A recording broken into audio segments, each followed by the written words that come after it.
patients get 20% off their treatment plan. We're on your corner.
From your local election headquarters, this is Politics Today with Jackie Kingston. It is Election Day in Texas, and we're watching the numbers as polls get ready to close. We'll take a look at the turnout so far. And with the retirement of State Senator Kel Seliger, the High Plains will see a new senator represent our area in Austin for the first time in nearly 2 decades. We'll hear from all the candidates on the ballot. Good evening. Welcome to our special edition of Politics Today. Thanks for being here tonight as we continue our team coverage of the many races that matter to our area throughout the evening. Here's a look at what races we're watching tonight. The primary races for Texas Texas governor are among those that many Texans will be watching and tracking closely. Governor Abbott is facing 7 opponents. Beto O'Rourke is the forerunner on the ballot for the Democrats. Texas Lieutenant Governor, that's also on the ballot tonight. On the Democratic ticket, Mike Collier, who ran against Dan Patrick 4 years ago and lost by 5 points. And one of the other races that we're watching is Texas Attorney General, where the race has the potential for a runoff. Several do this evening. And one of the races with the most impact here in our area that we're watching closely is for Texas Senate District 31. 4 candidates looking to replace the seat left open by Senator Kel Seliger.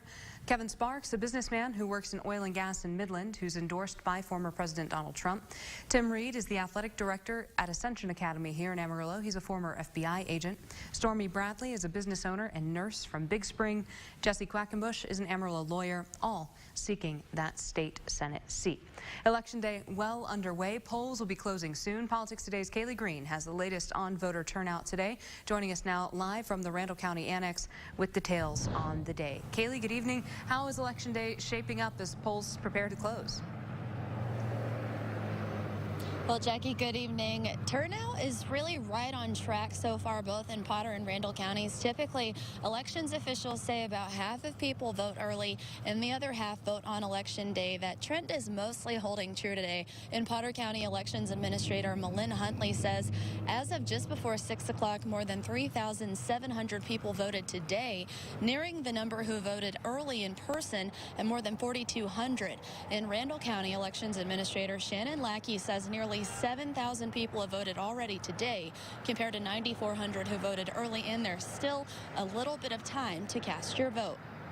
If you're in line by 7 p.m., you're going to be able to cast a ballot. You must be registered in the county in which you're presenting to vote, must bring photo ID, and I would also encourage you to take a minute and look at those sample ballots. Lackey says their polling places are busiest right now. We've certainly seen that. She encourages voters to check their list of voting centers and find the best option, because places like here at the Annex and the library on Southwest 45th are very busy right now. Live at the Randall County Annex, Kaylee Green, KAMR Local 4 News. Politics Today. Back to you, Jackie. All right, Kaylee, thank you. Polls again are open until 7 tonight. And as Lackey said, if you are in line at 7, you can vote. Go to myhighplains.com to find your polling location and to stay up with all the latest voting information and those returns throughout the night. Coming up after this short break, we'll hear what the candidates for Texas Senate District 31 hope to accomplish if they are elected. And later, we'll hear what they had to say about both education and border security. I'm Jackie Kingston. You're watching Politics Today from your local election headquarters.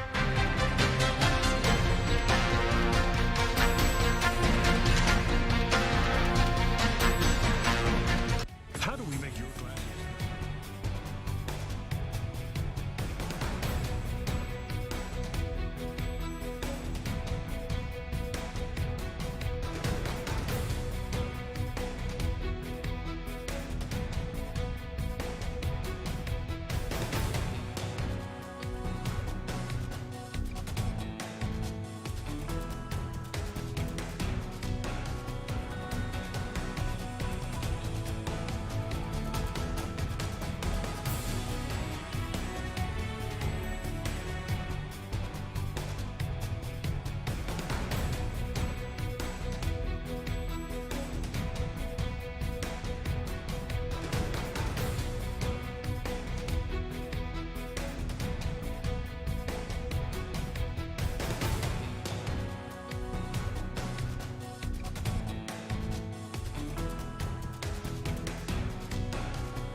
This is the first time since 2004 since our area, District 31, will have new representation in the state legislature, in the state Senate specifically. There are 4 candidates running on the Republican side, no Democrats. They are Kevin Sparks, Tim Reed, Stormy Bradley, and Jesse Quackenbush. I had the opportunity to sit down with the candidates for Senate District 31 over the past couple of weeks. Here's what they had to say they're focusing on if they are elected. The people of this district, whether they're in the north part or the south part, are very like-minded. They're largely people of faith. They love their families. They're not afraid to work hard, and they give back to their communities. They're highly invested in their communities, and that's what makes this district, that's what makes our community so great out here. Whoever wins this race for Senate 31 is going to be a freshman senator, which means they go down with very little influence and really no power. It's going to take a person that can reach people, because we've got to be able to work together. And I think that's something that we see, that there's such a separation in the country and in the state in ideas, in our beliefs. And so I think we need to make sure that we have representatives that can work together. I will stand up for the diverse needs of this district. We are a rural district. We're not like Austin. We're not like Houston. And, we value handshakes. We value a hard day's work. We want our kids to grow up with work ethic and a servant's heart. And, I have the values that the district really holds true to, integrity, accountability, and grit. And I know that I'm best suited for that. I thought it was important that the Panhandle continue to have a voice, a united voice for all the people, and also to protect our interests here. And I can get into more of that later, but primarily our water interests here from people from downstate. I've always been interested in protecting our water. And when I ran for this office 17 years ago, there was a man named T. Boone Pickens who was trying to take our water. So those are the candidates, and coming up after this, we'll be sitting down to discuss those candidates and their policies with social sciences instructor Aaron Favor from Amarillo College. We're going to hear about the education issues our District 31 candidates hope to address. We're focusing on that on this special edition of Politics Today, next.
As we're taking a look at the live shot of the Randall County ballot counting, which is available on myhighplains.com. Education, one of the main topics candidates in several Texas races are talking about during this election cycle. Here's what candidates for Senate District 31 hope to accomplish for Texas students and teachers. So I'm a business guy. I've been in business for more than 35 years now, and I really believe in the free enterprise system and that competition makes us all better. So I'm a proponent of opening up our public education and allowing dollars in some shape, form, or fashion to follow the student, so that we create new entities to help educate our students. I know there's some anxiety out there from public school officials, and part of that we're all intimidated by change. But I really believe that competition is going to create a better environment, give us a broader way to educate our children. I believe it will create a better environment, a better learning environment for our students. I think it'll create a better teaching environment for our teachers ultimately. And so I think we have to take a good look at how we use testing, right? That standardized testing. I mean, we have to test. That's how we know whether or not our students learned anything. But are we using it appropriately to make sure that they're successful, or is it a hindrance to that? So those are some things I think that we have to look at. The financing of public education is going to be something, as far as legislatively, that I think I would really be pushing, because we've seen the state, even though the state puts a lot of money into education, about a third of our state budget goes into public education, its percentage of the overall cost of running things has dropped over the last couple decades. Education is always going to be a priority of mine. I'm a lifelong learner. I think that, everything can stem back to education. I think the way our country is headed is due to lack of education. We use these cell phones, and that's all the information that we ask for. We aren't critical thinking. We're not using these resources. We are becoming a society of complacency, probably. Well, I believe that our rural school districts need to have all of the power and all of the ability to control how their schools are run in these rural areas. Greg Abbott, 7 years ago, when he ran for governor, and Lieutenant Governor Patrick both promised everyone in the Republican Party that was one of the biggest issues, that they would protect local control of schools. And for some reason, they've done a complete about-face, and they're taking over school districts and reducing the voice of school boards throughout the state of Texas. Joining us now live in studio to discuss these candidates tonight, social sciences instructor for Amarillo College, Aaron Favor. Aaron, thanks for being here tonight. Thank you for inviting me. It's nice to have you. Okay, education, obviously a massive issue with these Republican candidates. For Republican candidates, it's interesting to hear them, because they are conservative Republicans, they kind of fall along the same line, but this is where we saw some separation from these candidates in the interviews that I conducted. What's your takeaway from hearing about their plans if they are elected? You're right. I mean, for people from the same party, they're going to have to work really hard to compare and contrast each other. Right. So finding out, how people talk also is kind of a key indicator of what kind of support they're looking for. Stormy Bradley mentioning, lifelong learning. That's a key term, a buzzword in education, clearly probably meant to bolster support with educators. Fantastic thing to be able to do as well. All of them are going to run into the same challenges, though, once they do get into the Senate. We have had a representative in the Senate for the last however long. Since 2004. 2004. Yeah. I mean, almost 20 years of leadership in K through 12 and higher education. Somebody who until recently, had a sweeping power in the Senate and dramatic influence, and still does. And so, while I'm optimistic about the future of the representation, it'll be interesting to see, whether or not this goes to a runoff or not. Yeah, critical race theory was something that many of the candidates brought up. Stormy Bradley has pinned some of her campaign on that, saying that she would fight against it. I asked her more specifically what she had done in Big Spring as part of the school board to keep that out. She said there was no critical race theory in Big Spring. So that's something that I think that is going to continue to be a buzzword throughout the next legislative session, and a topic that a lot of people have a lot of opinions about. That and and school vouchers, probably another issue. What do you think that? How do you think that these candidates will separate themselves as far as if they are elected moving into that legislative session? Whew, wow, that's going to be a tough one. Yeah. Because the Senate is probably going to remain fairly conservative. If Dan Patrick stays as the lieutenant governor, which he's kind of presumably going to, then, and depending upon who ends up becoming the governor of Texas, if that's a Democrat, then there'll be a fight to the, there'll be at each other's throats constantly. If not, then of course funding is a major place of where there's going to be a chasm here. And I'm not exactly certain as to how you do it in practice, how you actually compare and contrast yourself in practice with other senators or even, with each other once they get into the open field. As one of the candidates said, you go down and if you are elected, you are a junior senator. You have very little influence, and as far as comparing the previous senator who was in that seat, as you've said, had a lot of influence in that way, especially on education. And so it may wind up being a lot of learning for that senator when they are elected. Right. Perhaps. All right, coming up next here on Politics Today, we're going to continue to hear from our candidates for Senate District 31. Aaron's going to stick around.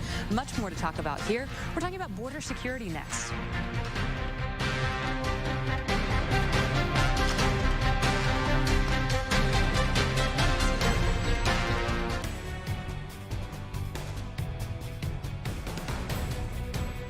Coverage. He has been following every development. Putin declared his war. From the front lines to our homeland. From our soldiers, sailors, airmen, Marines, and Coast Guardsmen. This is war.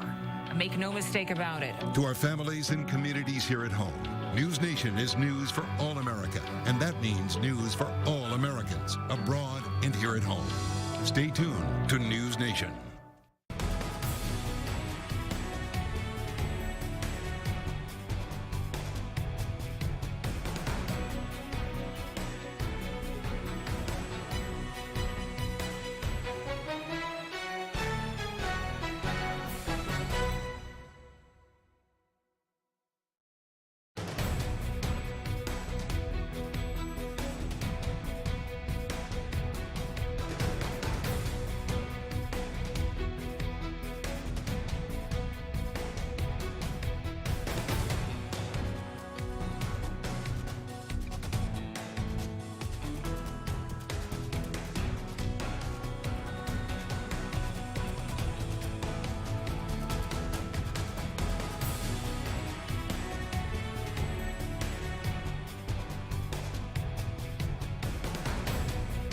AAA right now.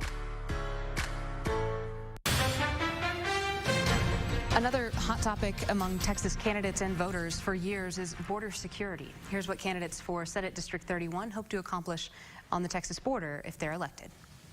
I am in favor of continuing the wall work that President Trump started, and that fortunately the legislature budgeted almost $3 billion to spend in continuing construction of the wall down on the border, as well as adding additional law enforcement. I also believe that really the only way this gets fixed is if Mexico plays a major role in that. So in my career, my last 8 years with the FBI, I had diplomatic tours to a number of places in the war effort, working with the Department of State on not only terrorism but security issues, national security issues, border issues. And so that experience, though not exactly what's going on our border, I think is important, though, that we have somebody that has real life experiences dealing with other countries and how we work those issues of safety and security. Other things on my platform are going to be closing the border temporarily. We need to have that secured, and I think the first step in doing that is a temporary closure of the border, and then do some things towards Mexico as far as penalties and fines and sanctions go. So that way we have some buy-in from them to help get this problem alleviated. You have to hit people where it hurts sometimes to, to make the impact that you want. Candidate Jesse Quackenbush did not talk about the border during our interview. However, on his website, he has a 4-part plan to address issues at the border. First, he wants to file a lawsuit against the federal government for reimbursement of money that Texas has spent to secure the border. Second, he wants to pass state criminal laws with stricter punishment for people who cross the border illegally. Third, he wants to encourage consumers to boycott products from Mexico. And fourth, he wants strict state laws prohibiting employment of illegal immigrants. Joining us once again, Aaron Favor. Not a whole lot to cover in that border. Just quickly, if we could just solve this problem for everybody. No, I'm just kidding. As obviously it's a very nuanced and multinational sort of issue that we have that runs right up against our district. What are some of the things that you think that these candidates and when one of them becomes our senator will face and have to build consensus around to try and find resolution at the border? Right. Wow. Complicated question and complicated answers. Right. So some of it will depend upon, who ends up becoming the governor. Some of it will depend upon who ends up becoming the candidate for governor. Some of it will depend upon who ends up representing the state in the U.S. Congress and in the U.S. Senate. So there's so many different factors, especially, considering we have a tendency to last 11 election cycles in the national level we've had some type of change in party. And, that's fairly volatile. And if you're outside of the United States looking in, and I like to think about this with Senate District 31, if you're on the outside looking in, like foreign country like Mexico or, Honduras or someplace where people travel to America from, you might look at that and go, wow, this seems like it might be a better time because we have no idea what to expect in 2 years.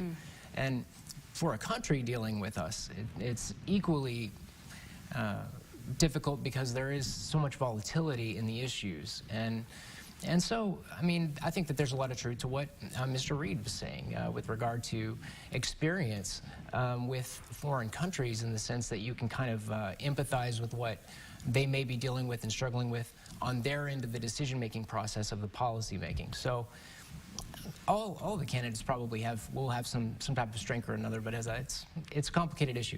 In crafting that legislation that may help to supplement whatever the national government decides to do, the federal government, as you said, there are implications all around and a lot of consensus that's going to have to be built among not only the Republican Party, but also among the state leadership and national leadership together to work together to have influence in those countries, Honduras, Mexico, all of those places that people are coming from to come to the United States and see us as that entryway.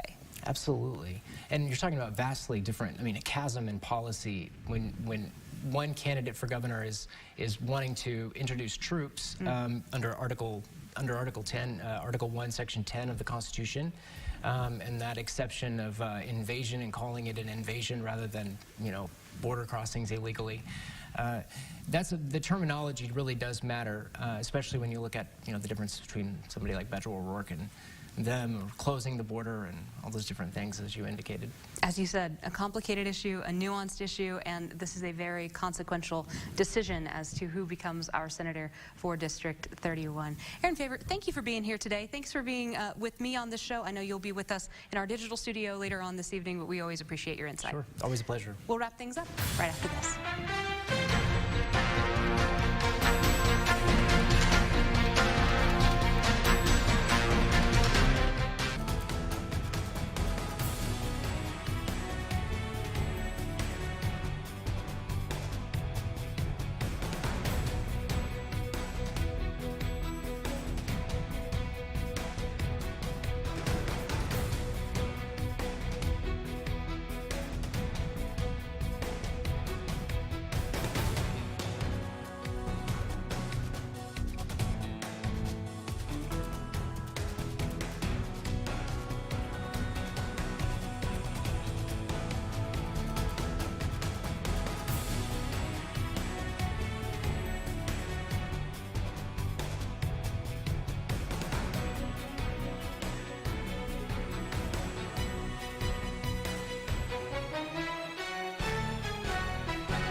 2-minute warning until polls close at 7 o'clock here across the High Plains and across the state.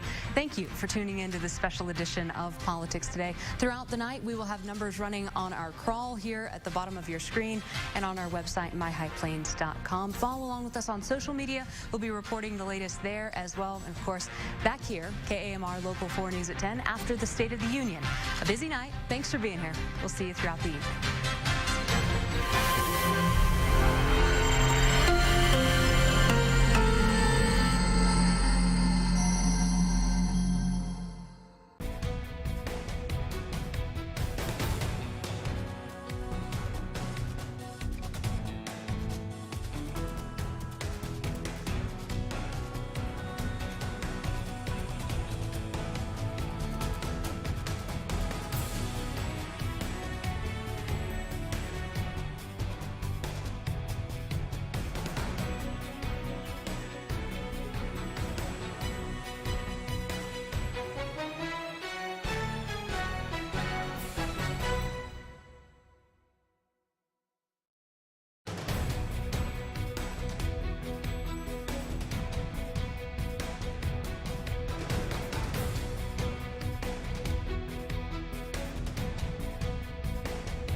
election headquarters. This is KAMR Local 4 News. Is 7:12.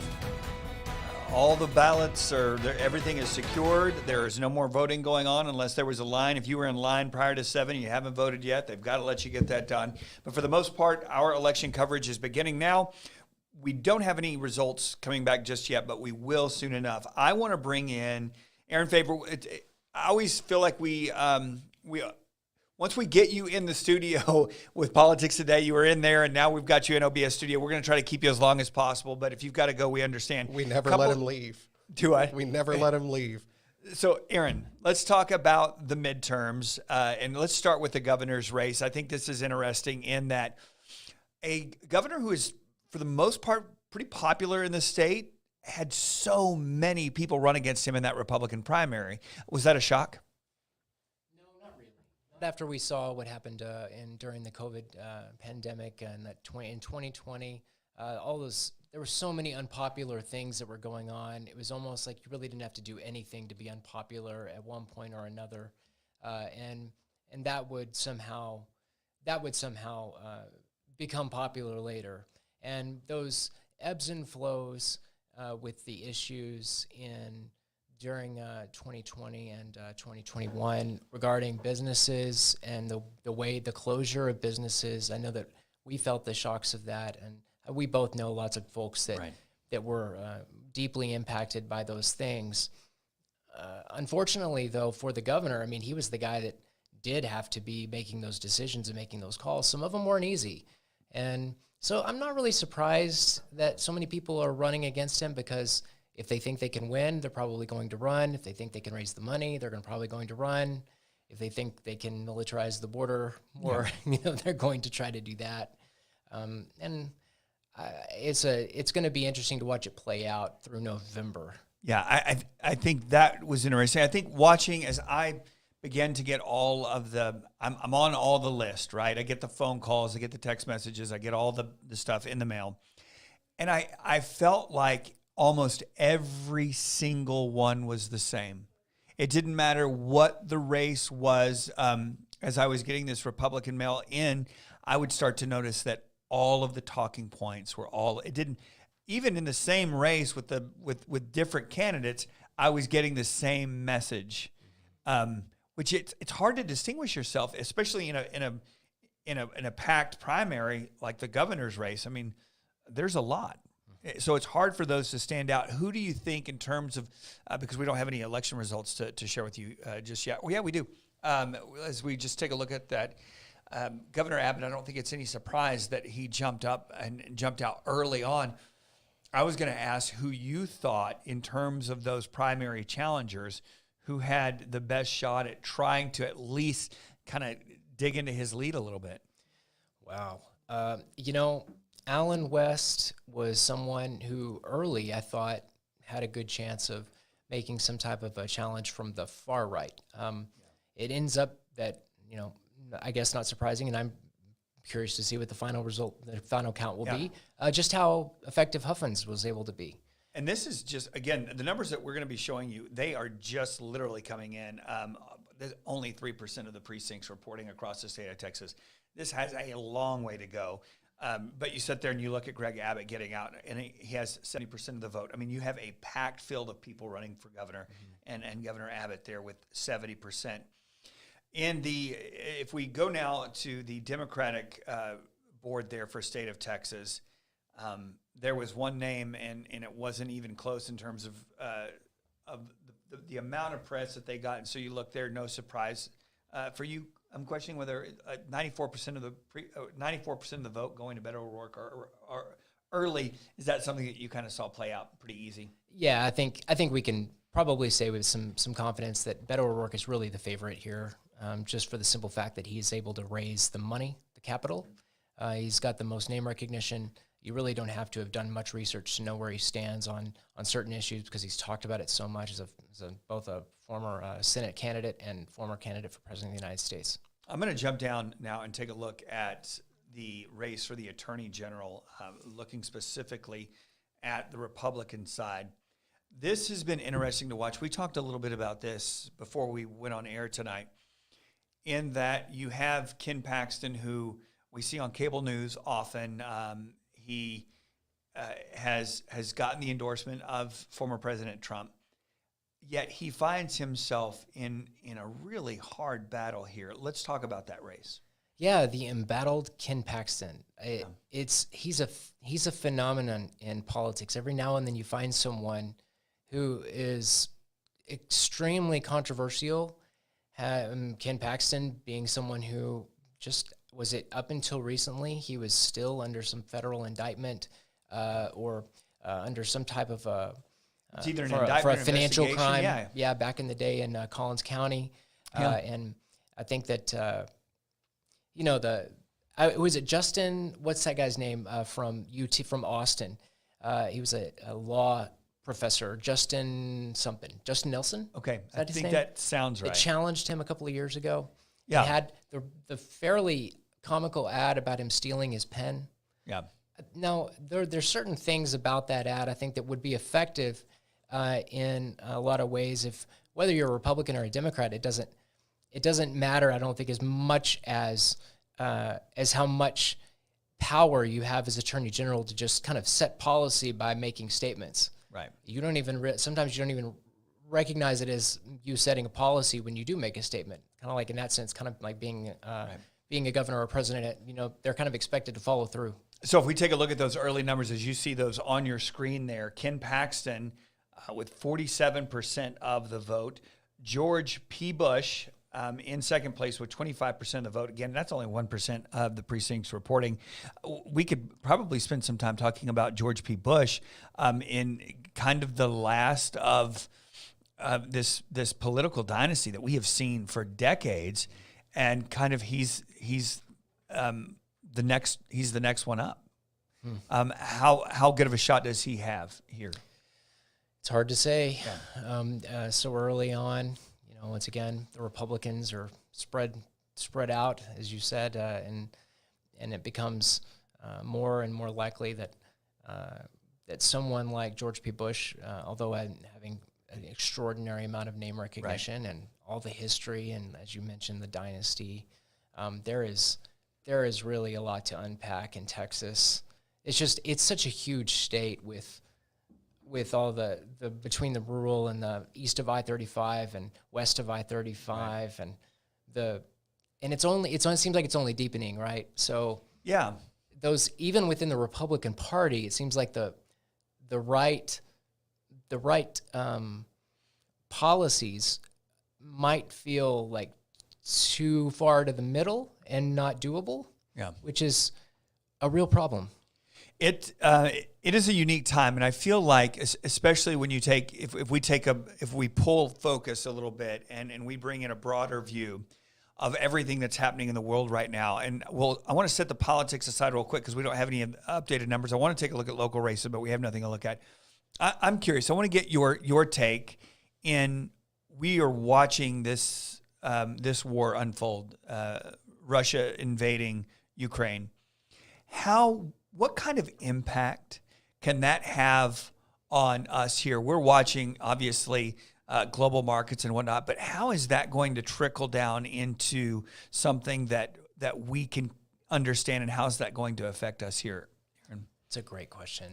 I think, given our past as a district that, and as a House district that has had such leadership with regard to what's going on in the world and being engaged in sales of arms and sales or transfers, I should say, of contracts for people to maintain our stockpile, our nuclear stockpile. I mean, we have a lot invested in big issues across the globe. So something like Ukraine has a lot of potential to really bring money into this district, which is a weird thing to say. I don't really feel like it is a right thing to say, but it has a lot of potential for budgetary appropriations in the United States House. And I can almost see the numbers, the production numbers at places like the helicopter the sales of certain things that might be deployed to that eastern flank of NATO being something that we will see as a direct policy initiative and impact in Amarillo.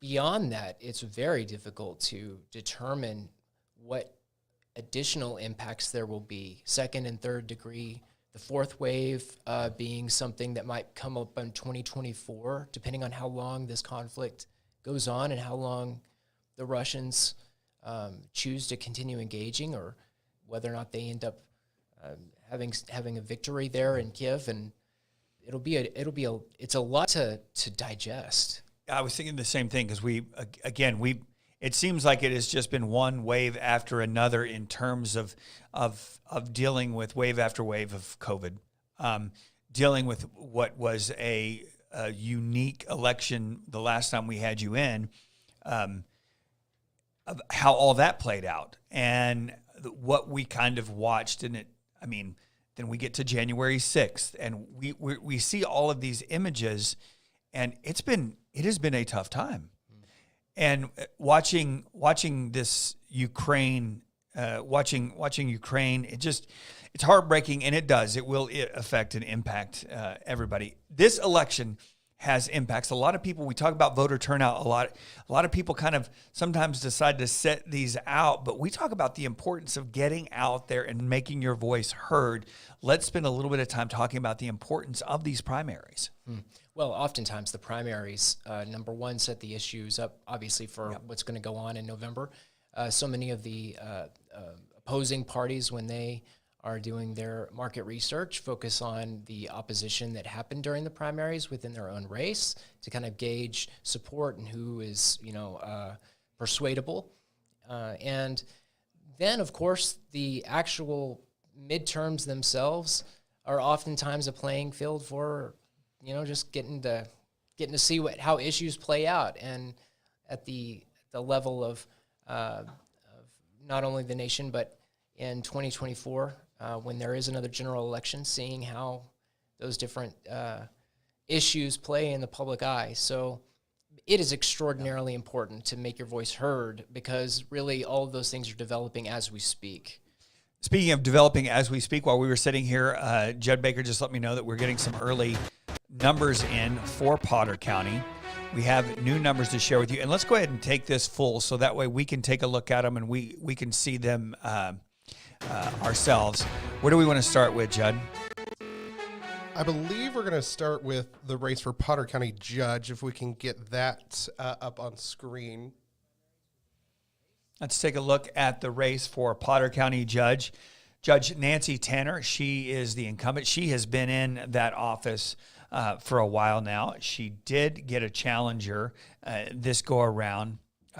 She's not a stranger to these tough fought campaigns. When she was originally elected, she went through a number of very high-profile names. Now she's dealing with the latest. Do we have those numbers, Judd? It looks like we are working on getting those in right now. I know they've come into the newsroom within the last couple of minutes, so it looks like we're. They haven't been updated on myhighplains.com yet. No, we are working on getting those online, and we are working on getting a graphic up. Okay, when we get that up, let me know. You were talking about somebody that is embattled, and Ken Paxton is one of those guys that just continues to keep winning. We'll get to the Ag Commissioner race in just a second, but these are early numbers. As I said, incumbent Nancy Tanner, no stranger to tough-fought primaries. She's going up against Edward Heath right now. She has 68% of the votes, more than double of Edward Heath. That's with only 4% of the precincts reporting. This is the race for Potter County Judge. And it's these kinds of races we talk about. This is especially in our area that is such a conservative stronghold. These primaries is when the real battle happens a lot of time. Right. Yeah, we're really, in some of these cases, we're really deciding who the candidate and who the representative is going to be, in this case, the judge. And I think people might discount also when they look at the ballot, they might look at this is, I see as a major issue in government, which is that we look at representation at the highest profile levels.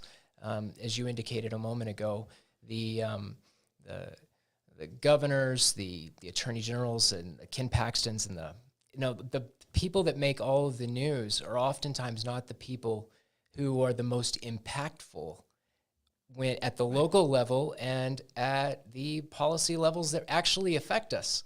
And so we get ourselves into this idea of politics as being almost entertainment that we watch on TV, and this is our chance to kind of participate. I don't mean to say this flippantly, but kind of participate in an American Idol style vote, and then watch it unfold on TV for the drama and for the extra stuff. But the actual races that are going to impact the people that we love the most almost always happen at the local level. And those are people that are not going to be on the TV a lot, but they're always behind the scenes making very, very impactful decisions. And county judge, a huge role in that. We've got county commissioners. We've got several. We don't have any updates. There was one I was hoping to get since we got the Nancy Tanner update again. She has a 67% of the vote right now with only 4% reporting. But we've got some interesting Randall County Commissioner races in Precinct 2. That's the one with Eric Berry, Daniel Martinez, and a few others in Randall County Commissioner Precinct 4, Tam Boatler, Michael Grady, and Melissa Kalka. Those are those local races where at the end of the day, it truly matters. We also have several judgeships that are up as well that we're going to be diving into. Judd, let's take a break and see if we can get things refreshed and get some current numbers in here and see where we can go from there. This is your local election headquarters here at myhighplains.com. Make sure that you tune in tonight because we'll have all of those final numbers. We're just talking shop about this election and the things of the world that are changing before our eyes, which when we come back on the other side, the importance of social media and how it continues to make an impact in not just politics, but in our day-to-day lives. Keep it here.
2 votes. Again, 2 votes. This is that Precinct 1, Randall County Commissioner. And then I'm just going to follow along with my production team as they take and they move on the next graphic. We will do that. I do want to give you a little bit of an update. You guys don't have to go to this graphic. Just stay right where you are. I do want to tell you I did get some numbers on the State Senate District 31 race. Kevin Sparks out to a massive lead early on with 53% of the vote in a 4-person race. The next closest is Tim Reed with 19%. So let's now go to that new number that let's bring that back up. We're going to stay in Randall County, and we're going to take a look at the latest numbers for Commissioner Precinct 2. Eric Berry right now with 35% of the vote. Coming in second, Terry Wright. There's Daniel Martinez and Ed Schroeder. 21%. A lot can happen. That is not a big enough lead to follow through. We'll continue to watch these races. But, Aaron, you and I have talked about this. These are the races that matter. These are the people that you know. These are the people you do life with. And these are the people that are going to make significant policy changes and changes that affect our day-to-day lives. Mm-hmm. Yeah, a lot of the data that drives the state political policy making it always happens at the local level, and it feeds its way up. And it's weird because we sometimes think that policy works its way down, and I know that there are certainly some economic policy in theory that backs that up. But for us, judges, the way that people decide they're going to adjudicate cases, and everybody knows each other. Right. I like to say, don't just know who, I know our voter apathy in these elections get a little bit lower, and when the presidential election comes up, people jump in. But it's important to know who your representatives are, your county judges, your commissioners. And if you're going to be a part of the process and you're going to be excited about voting for president, be excited about the whole process all the way down, our government, and how everything works. Do we have any more numbers, Judd, that we want to flip over to? Yeah, here's the latest right here. Okay, we're going to take a look at the race for Randall County Commissioner Precinct 4. Early numbers coming in with 21% of the vote, or 21% of the vote in right now. Your leader in Randall County for that Precinct 4 is Tam Boatler, followed by Melissa Kalka and Michael D. Grady. This is a look at the GOP races there in Randall County as we move through this. Yeah, I'm curious, Aaron. Do you ever focus in on any of these local races and say, I want to study this, I want to dive in to find out what happened here? I think that just like any of the other races that take place at the state level, sometimes you're right. They're more interesting than others. Right. This one, as you're kind of indicating, the Precinct 4 and the county commissioners there in Randall County, we have some really, really interesting candidates. I want to say like Michael Grady, being a younger candidate, it's so refreshing to see a younger person running for office and going to commissioner's court and trying to learn, being a part of that process. Absolutely, it's absolutely vital to the soundness of what what the future holds for our county and for our region. So getting to see younger people get involved is always a blessing. It's also interesting to see at the local level, for example, at this, seeing younger generations kind of cross over, if you will, in the local election. So having a younger person draws more people in to that process, and that's, for someone who's maybe a senior candidate, with tons of experience, that kind of comes for good and ill, depending on what the issues are. Right. So, there's a couple that have kind of piqued my interest. Judd, let's check in at our nation's capital. We have a live look in Washington, D.C. right now. We are preparing for the State of the Union address tonight. Aaron, you pointed out something right from the get-go as soon as we were looking at these in the preview monitor. Things look a little bit different this year. Let's talk about that. Finally seeing no mask at the today was the day.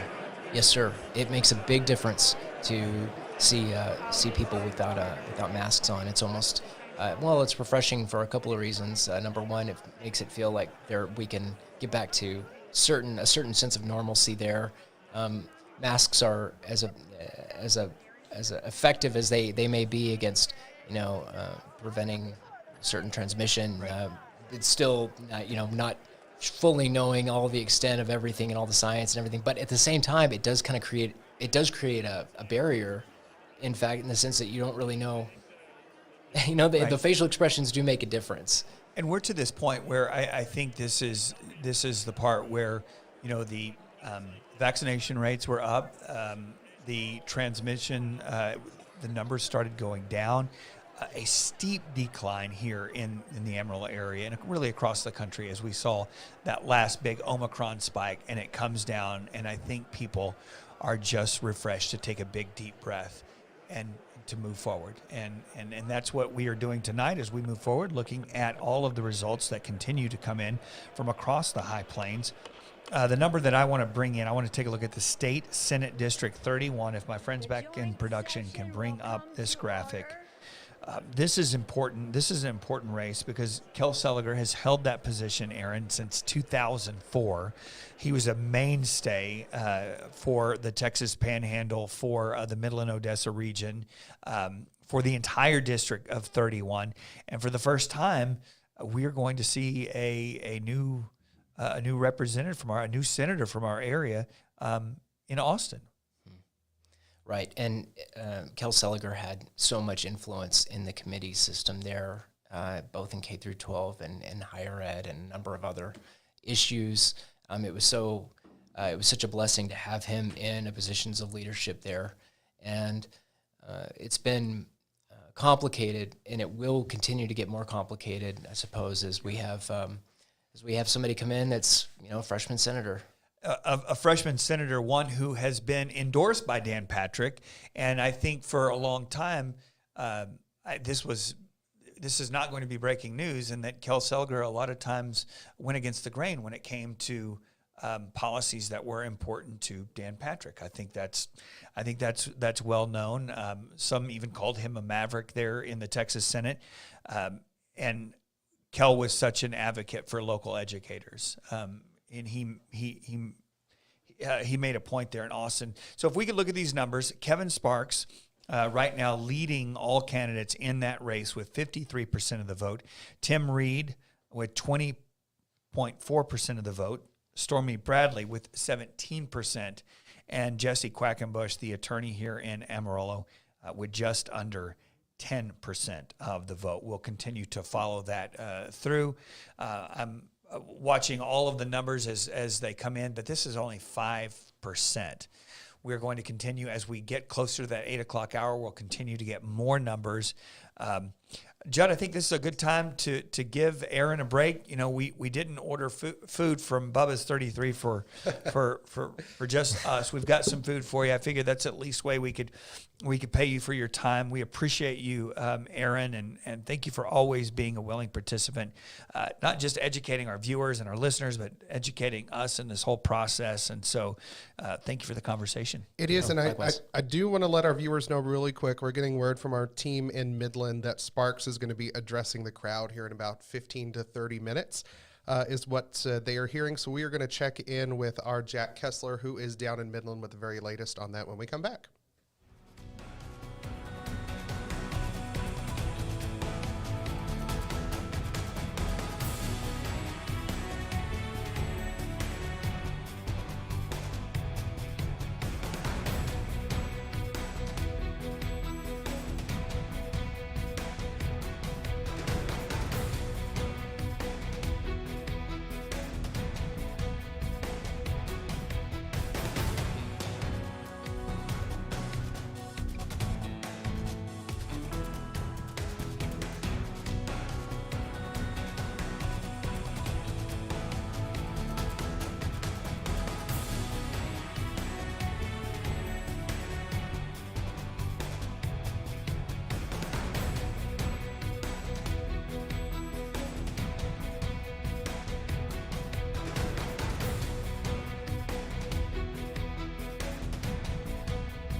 Check, mic check, 1, 2.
From your local election headquarters, this is KAMR Local 4 News. All right, thanks so much for joining us here on myhighplains.com. We have all the latest election coverage. On this election, we are joined by Instructor of Social Sciences at Amarillo College, Aaron Favor. Aaron, thanks so much for being here with us today to help us make sense of some of this election night madness. And as we speak right now, actually, President Biden is getting ready for his first ever State of the Union address. What are some of the big things you expect to hear from him tonight? Oh, we're definitely going to be hearing probably some kind of new COVID policy and some lifting of restrictions. That'll be kind of interesting to hear. Looking forward to hearing probably about the energy climate in the entire world and everything that's going on in the Ukraine, security issues, border issues, issues of citizenship. There's so many. Healthcare is going to obviously be something that's going to come up. Wow, I mean, it's the State of the Union, so there's going to be tons of standing and sitting and standing. We were talking about just a second ago, standing and sitting. It's definitely going to be an important moment in this presidency. So kind of shifting back here at home, looking at some of these local elections, we're still waiting on a lot of results to come in. But when you look at some of these bigger races, and we talk about the importance of voting in every election, you know, what is the importance of voting in a primary? What does that really mean for voters? And you know, we saw a pretty decent turnout today. But what does it mean when they head to the polls in November? Because a lot of people tend to skip this election. Right. Voting in primaries is not as attractive as voting in a general election or the presidency or the governor and the gubernatorial stuff in the November election. Depending on the county that you're in, you know, and depending on the district that you're in, sometimes these primaries are all you get because there's just a lack of organization for the opposition or a lack of money or any number of things, a lack of a platform with which to speak. There's just so many finite resources in any given community. And so, yeah, I mean, it becomes extremely important. And it's shaping those opposition spots where there is multiple people running in a Republican or on a Democratic ticket. They are examined by consultancies all over the United States to not only try to shape what candidates should say, what words they should use, all of the things that we probably dislike to some extent about the science of politics and what people are persuaded by, and trying to get people in the middle or push them out further in support for you.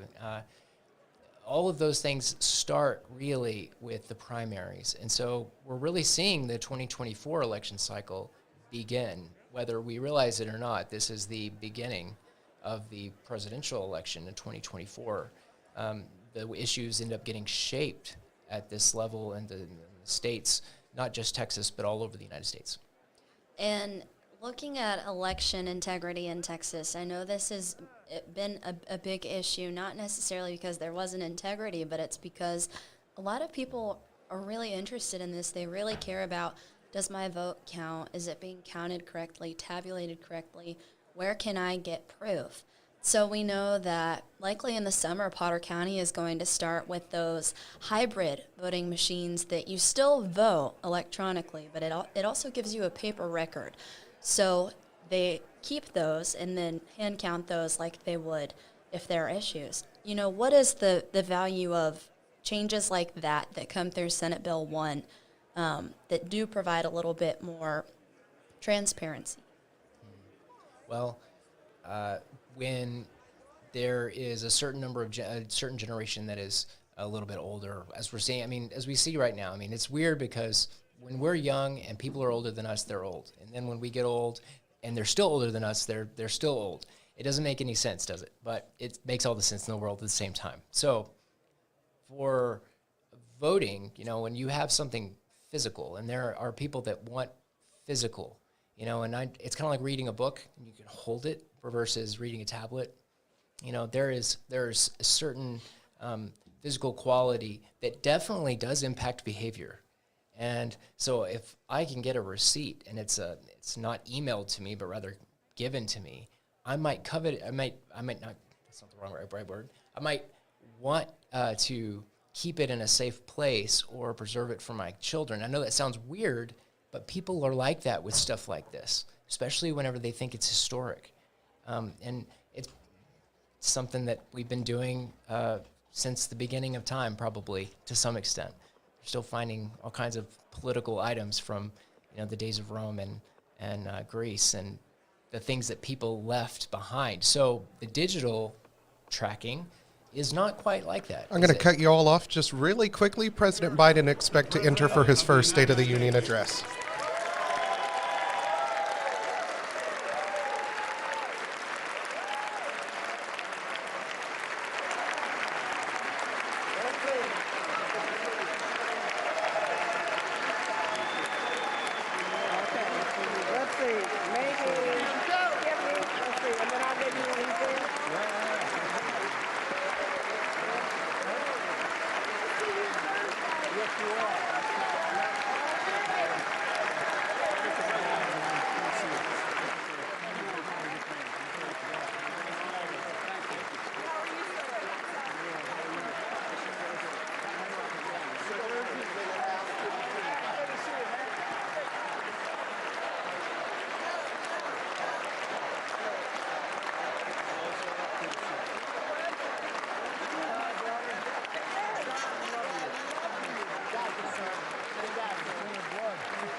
All right, President Biden about to take the podium here for his first ever State of the Union address. Still a little ways away, making his way up the stage, but like we want to mention, we do have a separate live stream with just this happening.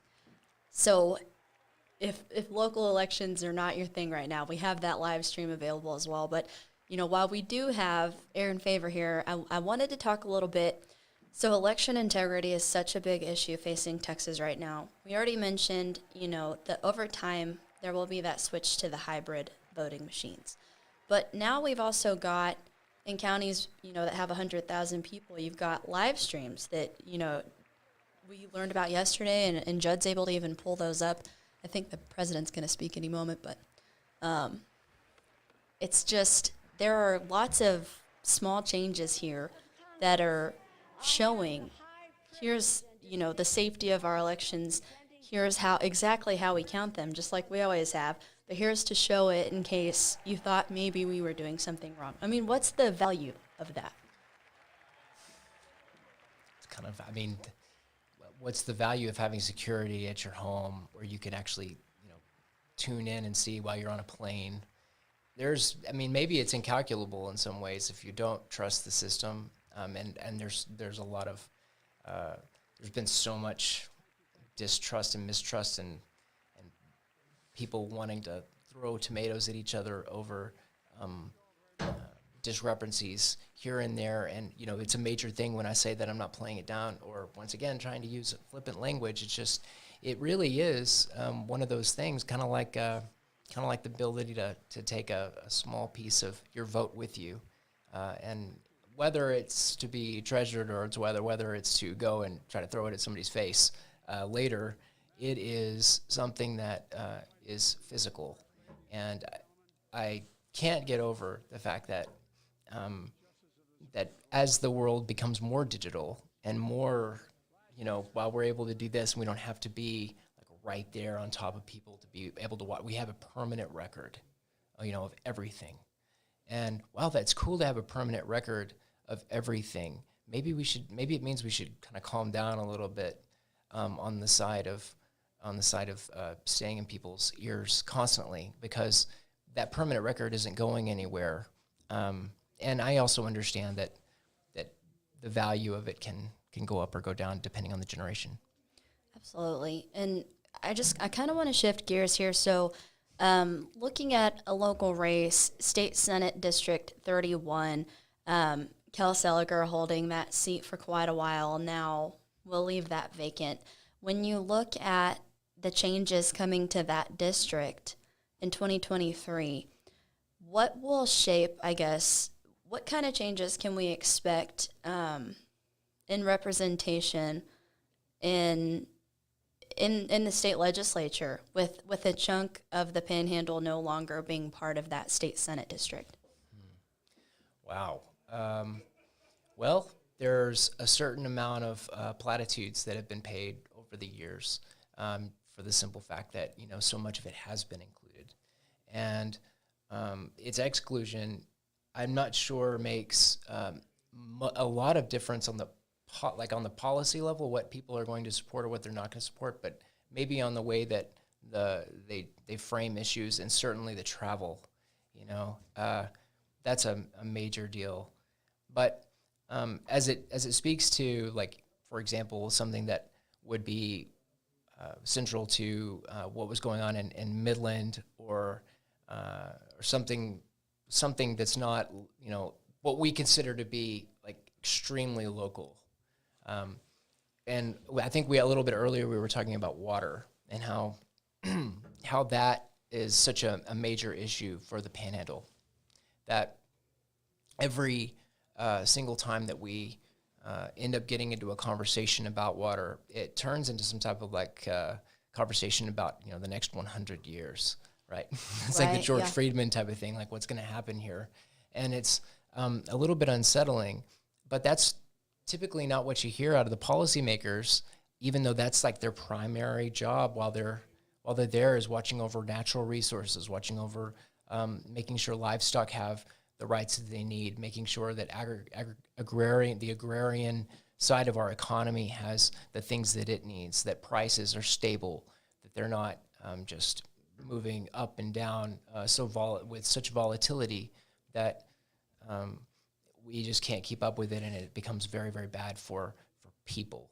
And just and that, I think that plays into the answer to that question, because it's such a broad idea, you know, like what is inland, right? I think, and what is the value of land in a district? It almost sounds like a philosophical question. I don't mean it to be. It's just, it's a big issue. And Judd, if you're able to bring up that Senate District 31 graphic really quickly. So this is still early, right, in getting returns in, but you've got Kevin Sparks with about 49%, with maybe 15% of precincts reporting. So this is still early, but you know, you've got Kevin Sparks, who's a businessman in oil and gas down in the Midland, Odessa area. Tim Reed, who works here in Amarillo, as the athletic director and a teacher at Ascension Academy. And then he's also retired FBI agent Stormy Bradley, business owner and a nurse from Big Spring area. And then we've got Jesse Quackenbush, who's an Amarillo lawyer, and he brought up some of those concerns about water. Will Amarillo, the Panhandle, be represented if we have someone from Midland, Odessa? Is it, I mean, this is early in this race, although there's a fair margin here. You know, for people who are concerned about whether who wins or how much representation is shifting to another district, you know, is it likely that the priorities of the Texas legislature would change in a way that harms people here in the Panhandle? Wow. I know that I tend to ask large questions. That is, and you know what? I'll take them. It's kind of like having a football. It's just I'll take it. But it's a very, I mean, wow. Okay, so water being something that I don't think that anybody's going to try to harm our natural resources, the representation. The cool thing about representative government is that if somebody's not doing their job, we can always unelect them. Right. And elect someone else. So, you know, it's while the job may be complicated and difficult and maybe even harder to understand for someone from Midland, Odessa to understand like issues that are going on in the northern portion of the district, you know, it does make a difference regarding our, you know, policies that do seem to make a bigger impact visually and, you know, emotionally in the Texas Panhandle. So, you know, it is a broad topic. You know, oil and gas is under attack right now, kind of at the national level and at the international level. What's going on right now in Ukraine can't be underwritten, and its implications for the Texas Panhandle.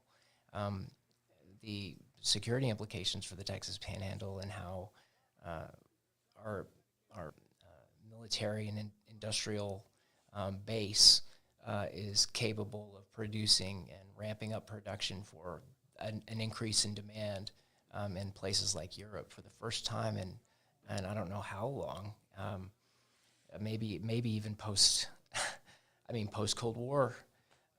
It's kind of it's a true sea change, and it's kind of unraveling right before our very eyes. And I think we know it, don't we? I mean, I feel it, and that's going to have ripple effects at the local level. It's unclear what they're going to be right now.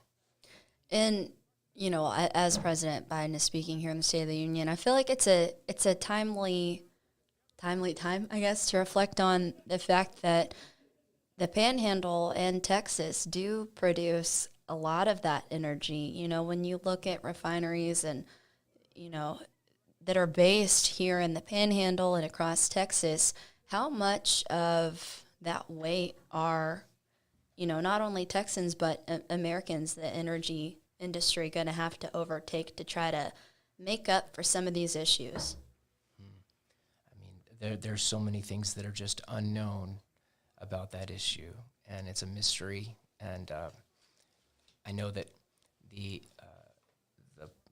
people that are involved at the private level, the owners of the land, all of the stakeholders, the various stakeholders, including those that are governing the energy grid and, you know, the energy sector, whether it's at the production end or it's, you know, downstream on the side that actually makes the electricity and, you know, gas and refineries, as you indicated. You know, there at the end of the day, it is going to impact people at home, and remembering that and thinking about that, I guess keeping it at the front of our conversation is really important, especially as the president speaks and as, you know, once again, people stand and then sit down and stand and sit down and clap 2 minutes in between between those. And, you know, it can be very personal. And these issues have become more and more visceral in terms of what we expect out of reactions from people. And, you know, that's really, I think, saying just earlier, you know, it's just really too bad. I don't know what else to say, because we're not going to be able to, you know, it's not something that we're going to just change overnight. But, I mean, I definitely feel something different, you know, that something's changing. And, of course, you know, I'm part of the 9/11 generation. So, You know, I don't know what someone who was born in 2000 is going to feel like with regard to what's going on in Eastern Europe or and how that's going to affect policy here. But yeah, I mean, the oil and the energy sector, the LNG that Russia produces, the way that people are thinking about that, the fact that they have this massive tanker that is capable of regasifying, you know, its own, you know, frozen gas essentially is an absolutely it's a sea change. And there's so many things that are just unknown. You're asking a really rich question.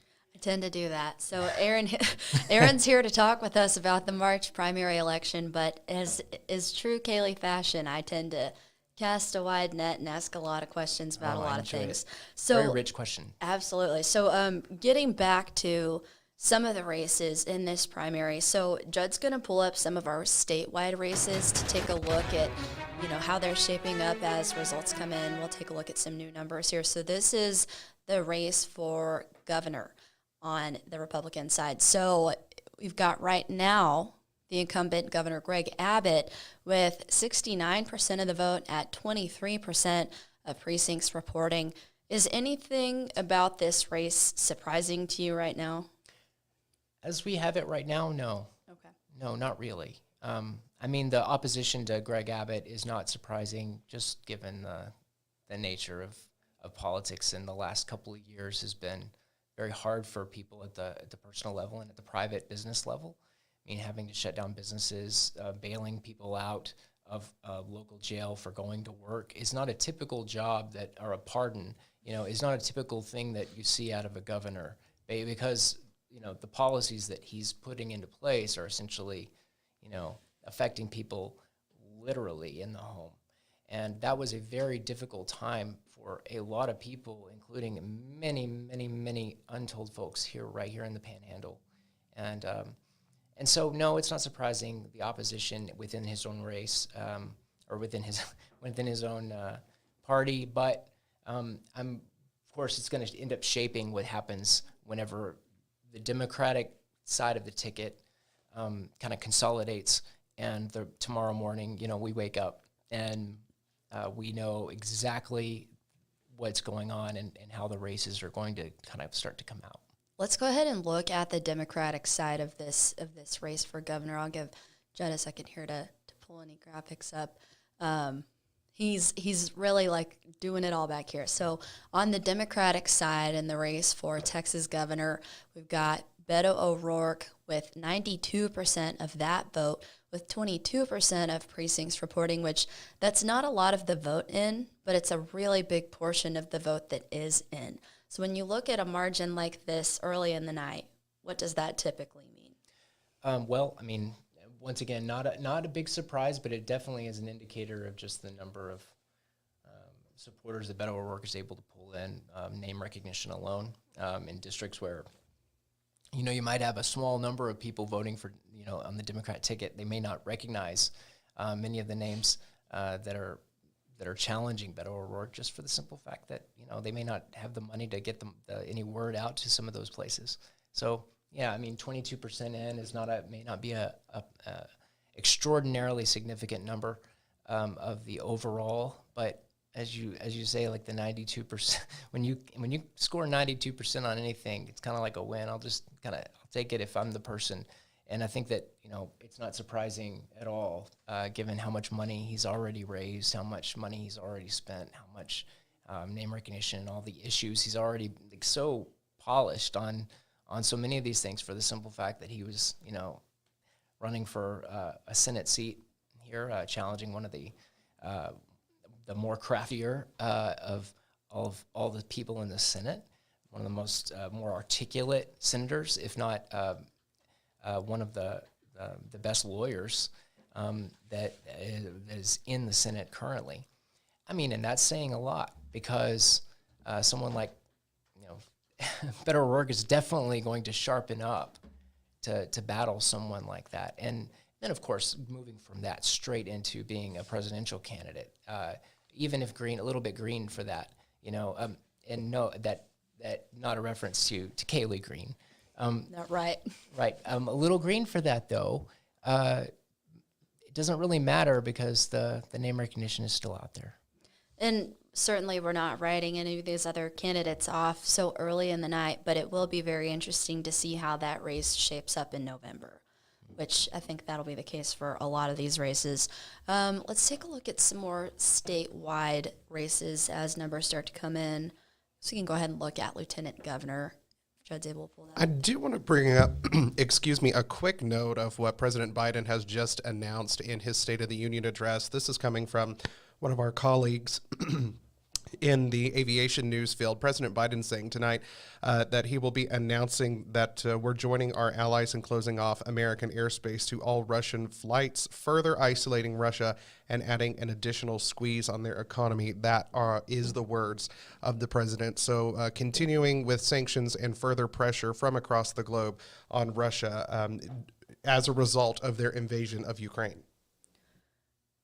Yeah, I mean, I think we expected some kind of statement from the president on Russia and further punishment, whether that's to the Russian government, to President Vladimir Putin himself. The rest we'll have to see as it unfolds. But as Aaron has said, lots of sitting and lots of standing.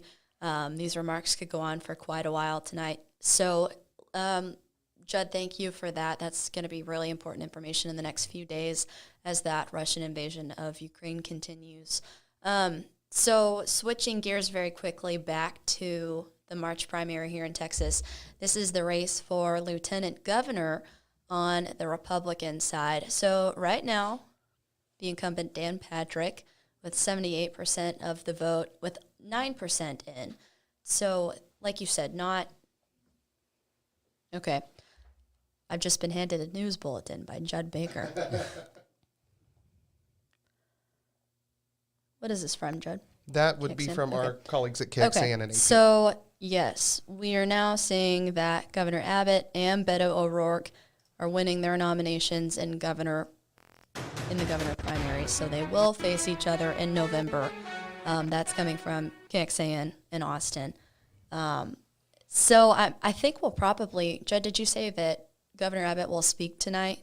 It looks like I'm sure that he will be speaking. We are working on getting a shot, but Kevin Sparks is, we've been told by our colleague Jack Kessler on the ground in Midland that he was supposed to be addressing crowds within the next, 15 to 20 minutes. That was about 30 minutes ago. Okay. So I'm looking at our monitor there. It looks like still waiting, maybe. Looks like we're waiting for us in here, if we can just look at that screen. So we are patiently waiting on that, and my colleagues in the production booth have just brought up the latest on that race as well for Senate District 31. Okay, good info here. So we got a little bit more of the vote in the race for State Senate District 31. Right now, returns show Kevin Sparks has 53% of the vote with 20% in. Tim Reed trailing at 25% of the vote now. And so what do you think we can expect to hear from Kevin Sparks here speaking this early in the night?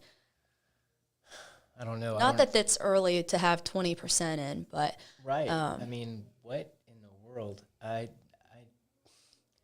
Unless there's something going on that I'm not aware of, I'm surprised that anybody would make any statement with 20% in for the simple fact that it does seem a little bit premature given how if he were at 92 or 93%, and for the edification of all the voters, maybe it'll be nice to hear from someone.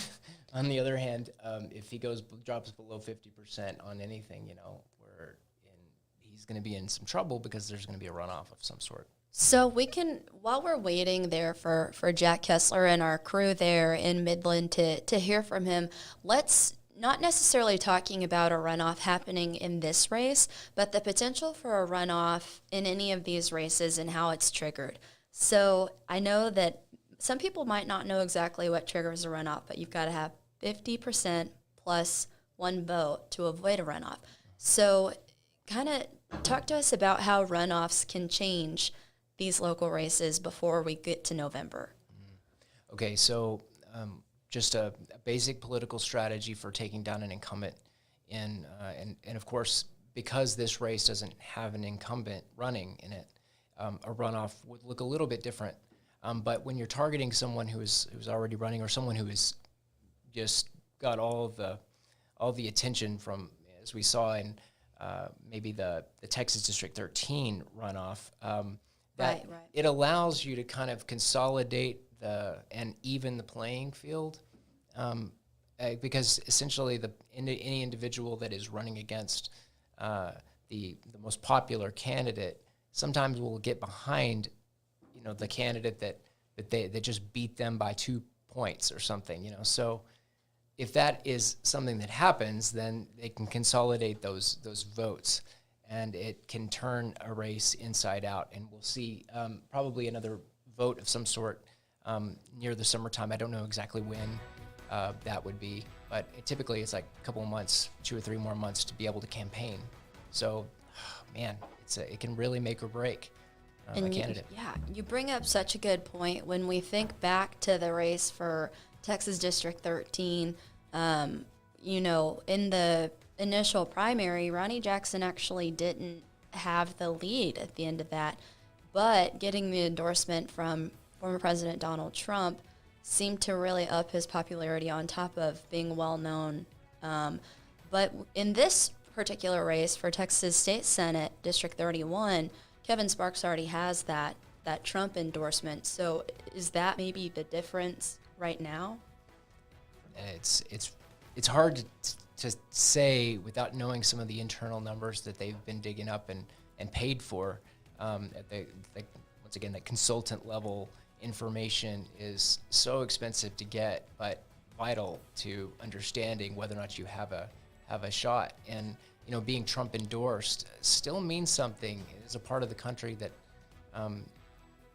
is somebody that went heavily for Trump, in both elections in 2016 and 2020. And so as his stamp of approval on a candidate, while kind of superficial, and not determinative, by the way, of any future policy, just that Donald Trump has put his name and given it to a candidate, is a big deal. So I would like to know how the Trump's advisors and his people who help him determine who he wants to endorse, how they determine that.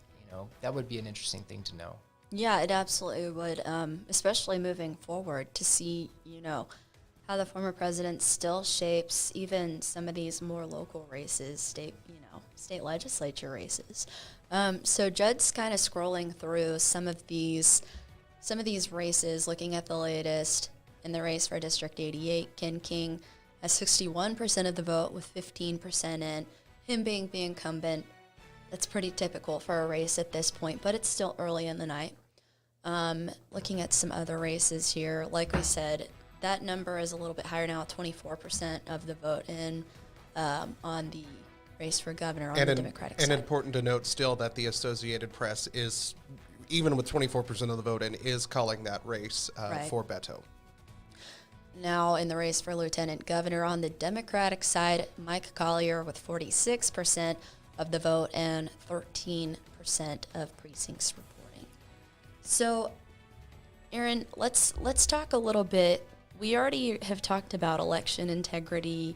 We've talked about a lot of things. I feel like there's not a lot we haven't covered in the short time I've been in here. What are some things that in your job that you noticed about the people of the Panhandle and the way they vote that set us apart from other parts? Like, this is a heavily Republican conservative part of the country. What changes have you seen here from recent elections? Is anything different since Trump ran, I guess is what I'm getting at. Well, I mean, the country is a different place, and I don't mean that like it's a different country, but it's a different place in terms of political landscapes. The the Trump endorsement for Kevin Sparks is a perfect example of that. Right. Certainly, my students that I run into on a day-to-day basis, they value deeply private property. As you know, we see across the country, and we know that it's like one of the deep philosophical roots, political philosophy of our country. On the other hand, you know, it is different in the Panhandle, and what that means isn't very easily articulatable. Is that the word? To someone who is from outside of the Panhandle, it's almost like you have to be in it to understand it, because it can be such an enigma and a mystery to people living outside of it. And so, you know, being from Ector or Midland or, you know, Big Spring or Amarillo or you know, a small, what may seem like an insignificant town to compare to someplace like, you know, New York City, the culture of property ownership is totally different. And it's so hard to understand why we might have more in common, and this is going to sound foreign, why people from the Panhandle might have more in common with just a random person that lives on a block in Brooklyn than we might have in common with someone from Dallas is a very difficult concept to understand and to grasp. On the other hand, that sense of community and neighbors, even though politics and personal values may differ greatly, the fact that you know everything about everyone, or think you know everything about everyone, is, I think, one of the things that makes this area different. Also, you know, obviously our history is so ingrained in who we are, whether it's the Second Amendment that you're talking about or private property, because the Second Amendment is about private property, and the investment that people put into security issues. I think that this is a perfect part of the country to have such a massive security apparatus and investment in industry around that area. And of course, along with that goes food security with agriculture and ranching, and the history that is associated with that in our part of the world. So I wouldn't want to be from anywhere else. This is in my opinion, the best place on earth. But I do note exactly what you're kind of ribbing at, which is that there is something different about it. And it's not because we live here. It's something that is like tangible, but is hard to explain and express. Maybe it's best done through art, which is probably why cowboys don't talk much about it, right? But rather just kind of live their lives and maybe sing a sad song every now and then.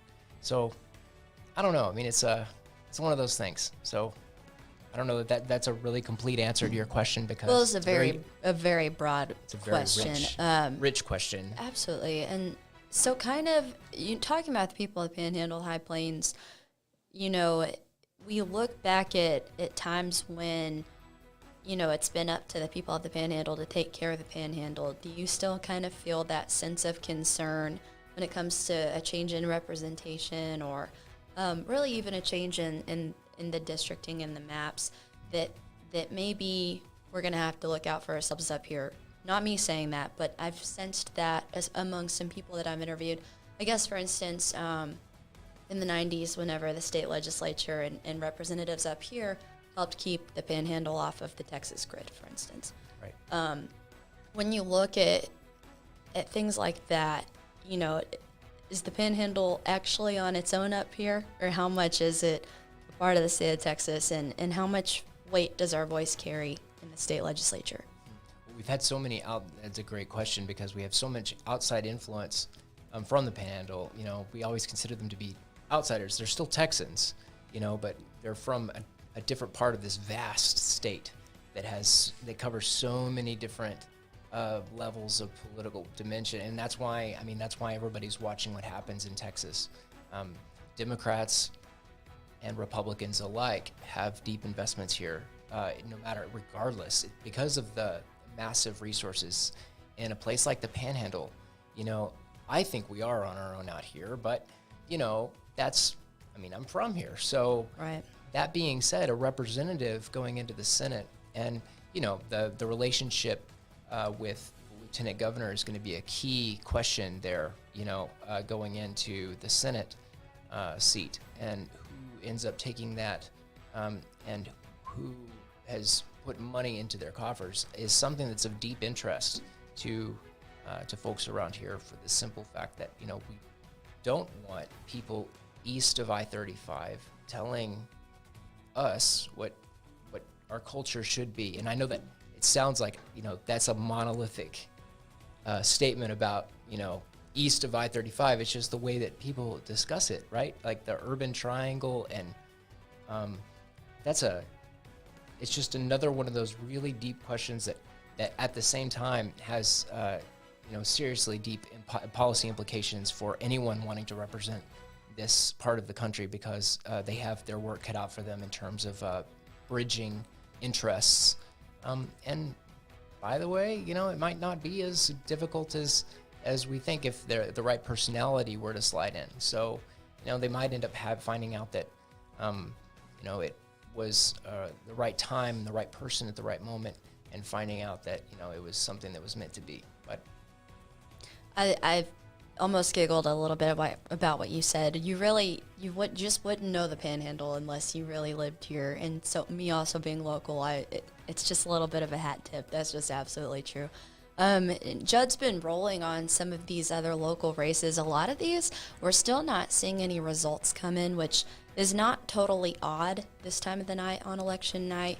Typically, some of those returns come in a little bit later from smaller counties, so we'll keep an eye on that as it gets closer. And some of them come in pretty quick. Out of nowhere. You'll get a fax. What's a fax? We'll get a fax. And sometimes... The last time Judd and I got a fax, we thought it was a message from the past. I don't know how a fax machine works. Well, and a lot of times, especially with these local offices, the races come in pretty quick.